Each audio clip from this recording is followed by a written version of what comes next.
줄로 믿습니다. 한 주간 평안하셨습니까? 오늘도 예배 자리에 나오신 여러분을 사랑하고 축복합니다. 랩사랑과 인사하십시다. 오늘도 만나서 반갑습니다. 잘 오셨습니다. 은혜 많이 받으세요. 자, 오래간만에 우리 옆사람과 한 번 더 인사하십시다. 감고사주 감사합니다. 고맙습니다. 사랑합니다. 축복합니다. 시작. 고맙습니다. 사랑합니다. 축복합니다. 네. 모두가 다 하나님의 은혜입니다. 그래서 감사합니다. 영상으로 예배하시는 분들에게도 주의 은혜가 함께 하시기를 바랍니다. 오늘 말씀의 주제는 마음의 변화를 받으라. 시작. 구원받은 자의 삶의 두 번째 시간, 마음의 변화를 받으라. 이 사도 바울은 그리스도인의 삶의 원리를, 예수 믿는 사람의 삶의 원리를 두 가지로 얘기했습니다. 첫째는 하지 말라. 두 번째는 하라. 하나님께서 모세에게 십계명을 주셨는데 그 십계명도 역시 하라와 하지 말라로 되어 있습니다. 나 외에 다른 신을 섬기지 말라. 도둑질하지 말라. 거짓말하지 말라. 예배 시간에 딴짓하지 말라. 그거는 십계명에 없어요. 이렇게 하라와 하지 말라로 되어 있습니다. 그래서 첫 번째 삶의 원리인 하지 말라는 조금 소극적으로 이 세상을 본받지 말라 되어 있습니다. 두 번째 삶의 원리는 첫 번째보다도 적극적으로 마음의 변화를 받으라. 세상을 본받지 말고 마음의 변화를 받아 그리스도인의 삶을 살아라. 이게 이제 사도 바울이 로마서 12장에서부터 말씀하는 겁니다. 그래서 로마서 12장 1절은 형제들아 내가 하나님의 모든 자비하심으로 너희를 권하노니 너희 몸을 하나님이 기뻐하시는 거룩한 산 제물로 드려라. 이것이 영적 예배다. 이것은 그리스도인의 삶의 원리, 가장 밑바닥에 있는 삶의 원리를 얘기했다면 2절은 그 원리를 바탕으로 해서 내가 어떤 행동을 취해야 되느냐, 그리스도인의 행동 원리를 2절에서는 말씀하고 있어요. 그러니까 1절과 2절은 밀접한 관계가 있죠. 그 원리. 여러분, 사람은요, 모든 삶은 내가 생각하고 있는 가치관, 나의 삶의 원리가 있어요. 그 원리를 바탕으로 내가 삶을 말하고 행동하는 겁니다. 그래서 1절의 그리스도인의 삶의 원리를 바탕으로 2절을 이렇게 행하라. 자, 2절을 다시 읽습니다. 2절 시작. 너희는 이 세대를 본받지 말고 오직 마음을 새롭게 함으로 변화를 받아 하나님의 선하시고 기뻐하시고 온전하신 뜻이 무엇인지 분별하도록 하라. 여러분, 이 말씀을 꼭 외우시고 또 외우시고 여러분에게 영혼의 양식이 되므로 이것을 통째로 삼키시길 바랍니다. 통째로 삼키시오. 이것이 여러분의 삶의 가치관이 되고, 그러면 하나님이 놀라우신 축복을, 여러분의 삶의 길을 열어주실 것입니다. 자, 그러면 좀 더 구체적으로, 첫째로 하지 말라는 주님의 소극적인 명령입니다. 성경은 이렇게 말합니다. 당신이 예수 믿고 구원받은 사람으로 살려면 이 세상을 본받지 말아라. 세상의 방법대로 살면 예수 믿는 자의 삶을 살 수 없다. 이렇게 말씀합니다. 자, 그런데 여러분, 문제는 우리가 지금 이 세상에서 사는데 세상 속에서 살고 있다는 게 문제죠. 내가 천국에 있다면 아무런 문제가 없어요. 그런데 세상의 한복판에서 살고 있으면서 세상 사람들과 믿지 않는 사람들과 같이 일을 해야 되고 그들과 함께 호흡하고 지내야 하기 때문에 이 세상과 부딪히는 문제가 많다 그 말이에요. 그들은 우리의 생각과 다르고 우리의 가치관과 다르고 사는 방법이 다르고 소속이 다릅니다.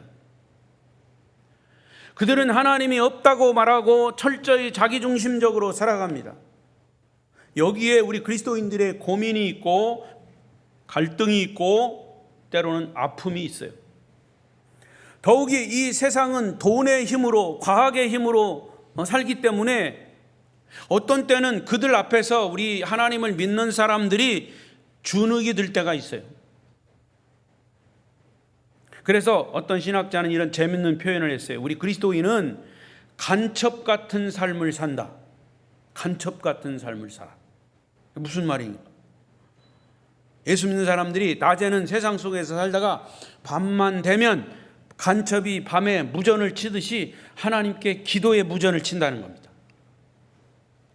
여러분들은 세상 속에서 살지만 그들의 삶의 목적과 생각이 우리는 다른 사람들이. 그러니까 세상 사람들은 물질 중심으로 살지만 우리 그리스도인은 하나님의 목적, 하나님의 뜻을 따라서 사는, 하나님 중심으로 사는 사람이에요. 할렐루야.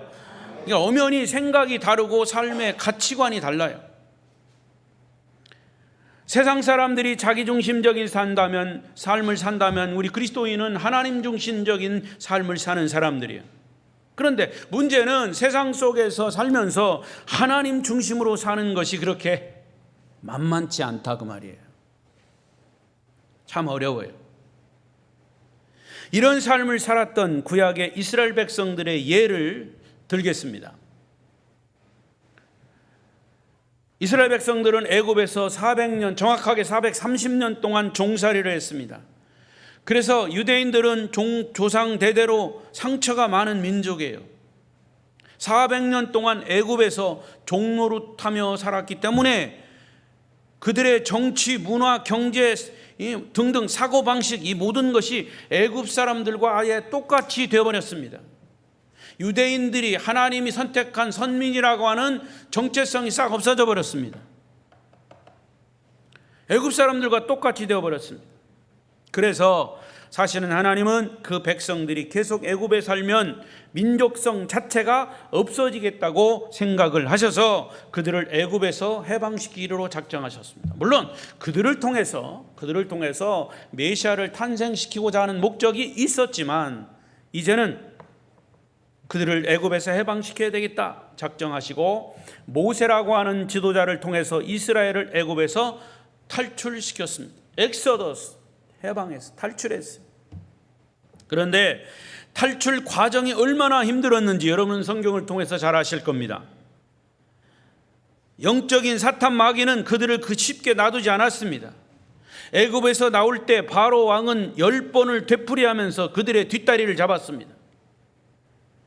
여러분, 우리가 예수를 잘 믿으려고 하면 마귀는 꼭 우리의 뒷다리를 잡고 믿는 사람을 그냥 놔두지 않아요. 때로는 친구를 통해서, 때로는 사건을 통해서, 때로는 주변 사람을 통해서 예수 잘 믿으려면 예수를 못 믿게 하는 방해 요소가 있다면 그게 영적으로는 마귀예요. 사탄 권세입니다. 그러나 이런 많은 고난을 통해서 하나님은 애굽에서 이스라엘 백성들을 빼내셨습니다. 그래야 그들이 하나님의 백성답게 살기 때문이지요. 하지만 애굽을 탈출해 나온 이스라엘 백성들이 애굽이라고 하는 세상의 때를 400여 년 동안 그들이 조상 대대로 살아오면서 애굽이라고 하는 세상 때를 벗기 위해서 그들은 40년 동안 광야에서 고난이라고 하는 뼈를 깎는 훈련을 해야만 했습니다. 여러분도 세상 속에서 살기 때문에 세상이라고 하는 죄의 때가 그렇게 쉽게 벗겨지지 않아요. 마귀는 우리를 호락호락하게 놔두지 않습니다. 그래서 하나님은 그들을 주님의 백성으로 온전하게 변화시키기 위해서 고난이라고 하는 방법을 사용하셨습니다. 그들을 도저히 사람이 살지 못하는 광야로 인도해내서 먹을 것을 먹지 못하고 입을 것을 입지 못하고 마실 것을 마시지 못하게 함으로 그래서 하나님만 바라보게 하신 겁니다. 한동안은 하나님의 뜻대로 잘 따라서 살았습니다. 그런데 이제 좀 살만하니까 하나님이 주신 복을 우상 숭배로 변질시켜 버렸어요. 그래서 더 엄청난 죄를 짓게 하셨습니다. 그 광야에서 모세가 하나님께로 받은 10계명의 첫 번째는 나 외에 다른 신을 섬기지 말라입니다. 그런데 그들은 첫 번째 계명을 어겨버렸습니다. 제사를 드려도 예배를 드려도 형식적으로 드리고 교만히 하늘을 찌르고 자만에 빠짐으로 하나님은 이스라엘 나라 자체를 없애버렸습니다. 그리고 70년 동안 바벨론 포로 생활을 하게 하셨습니다. 왜 또 그런 일이 벌어졌습니까? 하나님의 백성이 하나님 배신하고 우상 숭배하면 안 된다고 경고를 하신 거예요. 하나님 백성은 하나님 백성답게 살아야 합니다. 하지만 우리는 이스라엘 백성들을 보면서 깨닫습니다. 이미 로마서 11장에서 말씀드린 것처럼 그들은 2000년 동안 나라 없이 전 세계로 흩어져서 방황했습니다. 많은 이방 민족들에게 배척당하며 살았습니다. 그러나 놀라운 것은 그런 고난 속에서도 그들은 하나님이 주신 말씀 율법을 버리지 않고 오히려 그 말씀을 지키면서 그 법을 후손들에게 계속 철저하게 가르쳤습니다. 유대인들의 언어 히브리어로 말씀을 가르쳤습니다. 구약은 히브리어로 되어 있습니다. 여러분 생각해 보십시오. 나라 없이 2000년을 살다 보면 자기들의 언어, 문화, 역사 등등 유대인들의 정체성 자체를 다 잊어버릴 수 있습니다. 그러나 그들은 그렇지 않았습니다. 왜? 말씀을 붙잡고 있었기 때문에. 이방 문화 속에서 살면서도 성경에서 금지한 음식을 먹지 않았습니다. 하나님이 선택한 백성이라고 하는 믿음과 자부심을 가지고 오히려 자기들이 살고 있는 지역 넓혀서 나라, 더 넓혀서 전 세계적으로 더 좋은 영향력을 끼친 사람들이 유대인들이에요. 제가 늘 강조하지만 노벨상 전 세계에서 가장 중요하게 또 탁월한 인재들을 길러내는 상이 노벨상인데 역대적으로 역사적으로 노벨상을 제일 많이 받은 민족이 누구냐? 이스라엘 민족, 유대인이에요. 지금도 계속해서 유대인들은 전 세계에 영향력을 끼치고 있어요. 사람들은 일부분을 보고 이스라엘과 하마스 전쟁을 보고 이스라엘을 평가하지만 아니에요. 우리가 성경적인 눈으로 보면 하나님은 이스라엘을 철저히 붙잡고 계십니다. 왜냐? 그들은 하나님의 말씀을 지켜가고 있기 때문에. 단 그들이 메시아를 이제 인정하고 메시아를 배척했지만 메시아를 인정하고 다시 예수를 구세주로 영접하게 되는 날이 온다. 할렐루야. 그때는 주님이 다시 오시는 재림의 시대다. 지금도요 유대인들이 비행기를 타면요 유대인들이 먹는 음식을 따로 제공합니다. 그들이 먹는 음식 안 먹는 음식이 있어요. 그래서 리스트를 비행기에 누가 탔나 리스트를 쫙 보고 유대인들이 탔으면 그들이 먹을 음식을 따로 준비해 가지고 비행기 안에서 공급합니다. 그들이 탁월해서 그런 게 아니에요. 사실은 그만큼 영향력이 있다는 거예요. 하나님의 백성들로서 세상 속에서 나라 없이 살았지만 하나님의 백성이라고 하는 정체성을 잃지 않았다는 겁니다. 그들은 오히려 세상을 변화시켰습니다. 세상은 이스라엘 민족을 말살시키고 이스라엘 민족을 변화시키려고 했었지만 오히려 이스라엘 민족이 세상을 변화시켰습니다. 마찬가지예요. 오늘 성경은 바로 그 점을 강조합니다. 구원받은 하나님의 백성들이 이스라엘 백성들과 같이 그리스도인으로 변화를 받아 세상을 변화시켜야 한다고 강조하는 거예요. 세상이 우리를 변화시키는 것이 아니라 우리가 세상을 변화시켜야 합니다. 여러분 역사적으로 마지막 끝까지 남아있는 보루가 뭐냐? 그게 교회입니다. 교회는 끝까지 하나님의 거룩한 주님의 몸이기 때문에 마지막까지 남아있는 게 교회예요. 그래서 중세 시대를 왜 암흑시대라고 그러냐? 그 암흑시대에는 교회가 타락했기 때문에 암흑시대라고 하는 거예요. 교회가 타락하면 암흑시대가 되는 겁니다. 이 부분에서 우리 그리스도인들에게 강하게 어필하는 말씀이 있어요. 자, 요한일서 2장 15절부터 17절까지 큰 소리로 뜻을 생각하시면서 읽으십시다. 시작. 이 세상이나 세상에 있는 것들을 사랑하지 말라. 아버지의 사랑이 그 안에, 이는 세상에 있는 모든 것이 육신의 정욕과 안목의 정욕과 이생의 자랑이니 다 아버지께로부터 온 것이 아니요 세상으로부터 온 것이라. 이 세상도 그 정욕도 지나가되 오직 하나님의 뜻을 행하는 자는 영원히 거하느니라. 아멘. 여러분, 지금 이 악한 세상은 더 악하게 변화될 것입니다. 악하게. 그래서 세상을 살다가 보면, 세상을 따라가다 보면 우리 자신도 나도 모르는 사이에 악하게 변화되고 말아요. 그래서 우리는, 그리스도인들은 이 예배라고 하는 공동체를 통해서, 교회라고 하는 공동체를 통해서 자꾸 우리를 정화시켜 가야 합니다. 말씀으로 정화시키고 기도와 예배로 정화시켜 가야 합니다. 그래야 하나님의 뜻이 무엇인지 분별하게 되지요. 세상은요, 빠르게 변하기 때문에 오래 지속되지 못합니다. 10년이면 강산이 변한다? 천만의 말씀. 요즘은 하루아침에도 강산이 변해요. 전에 이렇게 큰 산 두덩이가 있었는데 아침에 자고 일어나 보니까 그 산이 없어졌어. 밤새도록 포크레인으로 파가지고 그 흙을 다 없애버렸어. 거기다 아파트 지려고. 그건 옛날 말이에요. 그렇게 빨리 변화하는 시대가 이 시대입니다. 그러나 복음을 쫓고 진리를 따르는 하나님의 백성들은 어떻게 보면 바보스럽고, 어떻게 보면 시대에 맞지 않는 것 같아도 영원한 천국이 약속되어 있음을 믿습니다. 그래서 변함이 없는 주님이 우리를 끝까지 인도하시고 책임져 주실 것입니다. 그래서 이 교회 공동체가 마지막 보루가 되는 거예요. 교회가 있기 때문에 살아있는 거죠. 밝은 빛, 예수 그리스도의 말씀이, 복음이 있기 때문에 이 세상이 살아있는 거지. 그런 의미에서 우리 그리스도인들은 세상을 변화시키는 책임이 있고, 내가 변화되고 세상을 변화시켜야 하는 책임이 우리에 있다, 그 말입니다.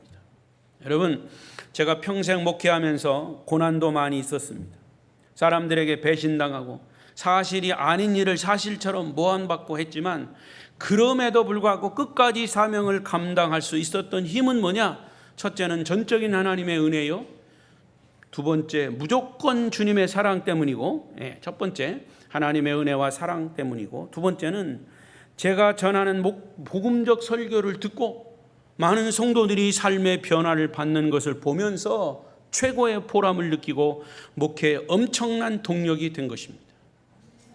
제 목회 경험을 말한다면, 다는 아닙니다마는 10명의 신자가 있으면요, 9명은 목회자의 마음을 아프게 하는 사람, 그 사람을 믿고 중책을 맡겼는데 나중에는 목사 뒤통수를 치는 사람, 목사와 사모에 전혀 없는 말을 만들어서 모함하는 자, 등등 수를 헤아릴 수 없는 사람들이 그때마다 힘이 들었고 정말 포기하고 싶은, 목회를 내려놓고 싶은 마음이 들었지만, 그 중에 한 사람이 복음적 설교를 듣고 삶이 변화돼서 주님의 충성스러운 일꾼이 되는 것을 보고 다시 힘을 얻어 목회의 보람을 느끼며 여기까지 왔습니다. 할렐루야. 모두가 하나님의 은혜이며, 특별히 우리 아름다운 교회, 우리 성도들에게, 끝까지 목사를 믿고 따라준 아름다운 교회 성도님들에게 오히려 감사한 마음, 진심으로 감사한 마음을 드립니다. 하나님의 은혜입니다. 여러분, 진짜 교인은 복음을 듣고 거듭나서 삶이 변한 자입니다. 명칭만 교인이 아니라 삶에서 교인인 것을 증명해야 합니다. 많은 목사님들의 공통적인 고백은 목회 여정에서 성도들이 진정한 그리스도인으로 변화된 삶을 보면서 목회의 보람을 느낀다는 사실이에요. 예수님도 말씀하셨어요. 마태복음 6장 8절 보십시오. 마태복음 6장 8절 시작. 그러므로 그들을 본받지 말라. 구하기 전에 너희에게 있어야 할 것을 하나님 너희 아버지께서 아시느니라. 그들을 본받지 말라. 세상을 본받지 말라. 불신자를 본받지 말라는 거지. 우리 그리스도인들은 소속과 위치와 신분이 다른 사람들이 세상 속에서 살지만 천국에 속한 사람이고, 그리스도인의 주인은 예수 그리스도이시며 우리의 통치자는 하나님이신 것을 믿습니다. 여러분, 진정한 그리스도인은 세상을 따르는 삶이냐 성경을 따르는 삶이냐, 거기에서 판가름 나는 겁니다. 성경은 우리에게 단호하게 선포하십니다. 구원받은 성도들이여 세상을 따라가지 말고 세상을 본받지 말고 하나님의 사람으로 변화를 받으라. 아멘. 이 선언은 오늘 이 시간 여러분에게 주신 하나님의 추상 같은 선포임을 들으시기 바랍니다. 두 번째, 하라라고 하는 것. 하지 말라라고 하는 것은 소극적인 명령이라면 하라라고 하는 것은 주님의 적극적인 명령이에요. 오직 마음을 새롭게 하라, 그리고 변화를 받으라. 변화를 받는다는 말은 거듭난다, born again, 새로운 피조물이 된다, 그런 뜻이에요. 여러분, 우리는 예수 안에서 새롭게 변화를 받아야 합니다. 물이 변하여 포도주가 되듯이, 여러분, 물과 포도주는 본질적으로 다른 거죠. 똑같은 액체이지만 물은 물이고 포도주는 포도주예요. 그 예수님께서 물로 포도주를 만든 것은 그건 본질을 바꾼 거예요. 여러분, 예수 믿으면 본질이 바뀌어야 돼요. 본성이 바뀌어야 돼요. 목사님, 예수 믿으면요 그 성질은 못 버려요. 근데 그 성질을 버릴 수 있어요. 하나님이 버리게 하시면 버려요. 사도 바울 같은 사람도 완전히 그 성질을 바꾼 거예요. 사도 요한 같은 사람도 아주 성질이 더러운 사람인데, 예? 전도 안 받아준다고 이 사마리아 지역 전부 그냥 벼락을 때려가지고 이 사람들 다 망하게 합시다. 사도 요한이 그랬던 사람이에요. 그런데 그가 본질이 바뀌어서 사랑의 사도로, 요한복음, 요한 1, 2, 3서, 요한 계시록, 성경을 5편이나 쓰는 사랑의 사도로 바뀐 거 아니에요. 물이 변해서 포도주가 되지. 본질상 진노의 자녀이며 사탄의 자녀였지만 하나님의 은혜로 거듭나야 할 줄로 믿습니다. 변화 없이는 새 출발을 할 수가 없어요. 어두움의 영인 마귀의 손아귀에 잡혀있는 동안은 우리가 자유롭게 살 수가 없어요. 어두움을 박차고 밝은 세계로 나와서 빛의 자녀가 돼야 새 출발을 할 수가 있어요.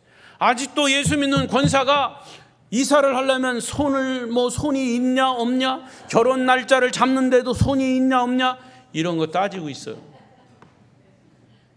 마귀에게 붙잡혀서 그래요. 양다리 걸쳐서 그래요. 여러분, 진리를 알지니 진리가 너희를 자유케 하리라. 할렐루야. 우리가 복음 안에, 진리 안에 있으면 모든 것이 자유로운 거예요. 이사 가는 것도 형편과 처지 따져서 정하는 거지, 손이 있느니 발이 있느니 이런 거 따지는 거 아니에요. 여러분들은 이미 물세례를 다 받으셨습니다. 물세례는 이런 뜻이 있죠. 나는 이제 어두움의 세계에서 예수 그리스도의 십자가와 부활의 공로로 죄 씻음을 받고 새 사람으로 거듭났습니다. 이렇게 고백하는 것이 물세례예요. 이 고백을 모든 증인들이 보는 앞에서 엄숙히 행하는 예식이 물세례예요. 성부와 성자와 성령의 이름으로 세례를 베푸노라. 그러면 어떻게 변화를 받아야 합니까? 두 가지 변화가 있어요. 하나는 예수님과 성령님으로 인해 변화를 받는 것. 예수님이 내 안에 계시면 내가 주님 안에 있고, 그래서 모든 죄책감이 사라지고 천국 백성이 된다는 확신이 생기는 거예요. 그래서 로마서 8장 1절 보십시다. 시작. 그러므로 이제 그리스도 예수 안에 있는 자에게는 결코 정죄함이 없나니. 자, 또 하나는 예수님을 영접하고 제사함을 받으면 성령을 기름 부어 주십니다. 성령은 하나님의 영으로 내 안에 임하셔서 죄와 사망의 법에서 나를 해방시켜 줍니다. 그래서 우리가 예수님 안에 있다는 믿음이 생겨서 죄의 문제도 죽음의 문제까지도 두렵지 않고 마음의 자유함을 느끼게 되는 거죠. 할렐루야. 이것이 거듭난 것이에요. 결국 거듭난 사람은 마음이 새롭게 되어 변화를 받아 하나님의 선하시고 기뻐하시고 온전하신 뜻을 분별한다고 말해요. 그러면 구원받은 그리스도인들이 하나님의 뜻을 어떻게 분별해서 실천할 수 있느냐? 성경 66권 전체가 다 하나님의 뜻이에요. 그러나 성경 전체를 다 보면 어떤 때는 헷갈리는 게 많아. 그래서 사도 바울은 데살로니가 전서 5장 16, 18절까지 하나님의 뜻을 이렇게 문장으로 확실하게 명확하게 정리해 줬어요. 읽어보십시다. 데살로니가 전서 5장 16절, 잘하는 말씀, 시작. 항상 기뻐하라. 쉬지 말고 기도하라. 범사에 감사하라. 이것이 그리스도 예수 안에서 너희를 향한 하나님의 뜻이니라. 세 가지입니다. 항상 기뻐하라. 왜 기뻐합니까? 미친 사람처럼 맨날 희죽희죽 웃고 다니라는 얘기 아니에요.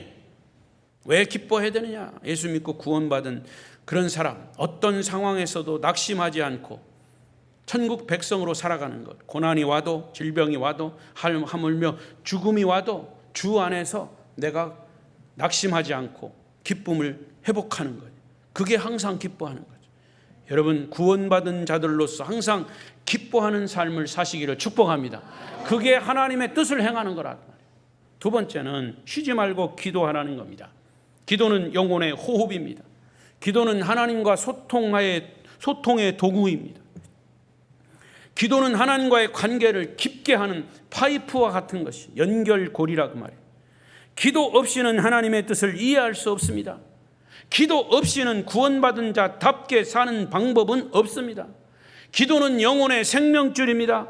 기도의 호흡을 멈추면 우리의 영혼은 죽는 것입니다. 여러분, 육신의 호흡이 지금 있으니까 사는 거잖아요. 그러니까 영혼이 살기 위해서는, 우리의 믿음이 바로 서기 위해서는 하나님께 기도하라는 거죠. 목사님, 나는 기도가 너무 어려워요. 여러분, 어린아이가 엄마한테 말을 못해도 하는 게 있어요. 방법이. 어린아이가 울어요. 그러면 아빠는 잘 구분을 못해도 엄마는 애가 울으면 아파서 우는구나 대번 알아. 배고파서 우는구나 또 알아. 얘가 지금 업어달라고 우는구나 다 알아. 여러분, 우리도 어린아이 같은 믿음 하나님께 기도할 때 그렇게 하면 돼. 여러분도 울어봐 교회 와서 좀. 그러면 하나님이 얘가 아파서 우는구나 아신단 말이지. 기도를 막 미사여구를 섞어가지고 잘해야 기도 잘하는 게 아니에요. 하나님 앞에 정말 와서 울어봐요. 힘들고 어려울 때마다 울어. 그러면 하나님이 네가 네 사정 내가 다 한다. 하나님 같이 울어주시면서 형편을 펴주셔요. 합력해서 유익하게 해주셔요. 하나님 앞에 마음껏 울으시기를 바랍니다. 그게 기도란 말이다. 그게 여러분, 기도할 줄 모른다고 하면, 애가 울지 못하면 뭐예요? 이렇게 성장을 해도 울지 못하면 걔는 장애를 얻은 거예요. 여러분, 그리스도인이 기도하지 못하는 건 기도에 장애를 입은 거예요. 하나님께 기도하시기를 바랍니다. 기도할 수 있는 통로가 있다는 게, 하나님께 나와 기도할 수 있는 그런 자리가 있고 권리가 있고 힘이 있다는 것이 얼마나 좋아요. 사람에게 말할 수 없는 그런 고민과 고통을 하나님께 나와서 내가 다 그냥 아뢰봐요. 그럼 일단은 스트레스가 해소가 되고 하나님이 그거 다 받아줘. 기도하시기를 바랍니다. 그것이 쉬지 말고 기도하라는 거예요. 하나님의 축복을 기다리십시오. 기도의 승리자가 되기를 축원합니다. 그 다음에 세 번째, 범사에 감사하라. 여러분, 지금까지 하나님이 베푸신 은혜가 무엇입니까? 우리가 없는 것, 불평할 거리를 찾으면 한없이 많아요. 그런데 감사할 거리를 찾으면 그것 역시 한없이 많아요. 감사할 거리를 찾으시기를 바랍니다. 하나님이 우리에게 베푸신 은혜가 무엇입니까? 여러분이 감사할 것들을 구체적으로 적어보십시오. 생각하는 것과 적는 것은 달라요. 하나님이 살아계셔서 우리를 한 명 한 명 지명하셔서 지명하여 불렀 날이 더는 내 것이라. 하나님의 자녀로 삼아주시고 예수님을 통해 구원해 주셨고 이제 거듭난 자로 세상을 닮지 않고 살겠다는 사람들이라면 내가 주님의 은혜를 무엇으로 보답할 것인가? 깊이 기도하고 묵상하면서 감사하시기를 바랍니다. 감사는 세 가지로 할 수 있어요. 첫째는 입으로 하는 감사. 감사합니다. 감사합니다. 감사합니다. 여러분, 자꾸 감사, 이 긍정적인 감사의 입에서의 표현, 내 마음에서부터 나오는 고백, 이게 감사예요. 불평하는 사람 계속 불평만 해요. 여러분, 불평하는 사람 옆에 있으면 물들어요. 가지 마세요. 감사하는 사람 곁에 가시길 바랍니다. 또 입으로 하는 감사, 두 번째는 몸으로 하는 감사. 지난주에 말씀드렸죠. 너희 몸을 하나님이 기뻐하시는 산 제물로 드려라. 몸으로 예배하고 몸으로 봉사하고 몸으로 헌신하는 감사. 여러분, 몸이 건강할 때 봉사하시기 바랍니다. 언젠가는 몸이 건강치 못해서 내가 봉사하고 싶어도 할 수 없을 때가 와요. 그때를 생각해서 열심히 몸으로 봉사하시기를 축원합니다. 그 다음에 세 번째는 물질로 하는 감사. 물질 드리는 것도 기도하면서 준비해야 됩니다. 어디 결혼식에 축의금 주듯이 그렇게 하면 안 된다. 하나님 앞에 양과 상관없이 감사할 때는 기도하면서 해야 돼요. 하나님, 이런 것 때문에 내가 정말 감사합니다.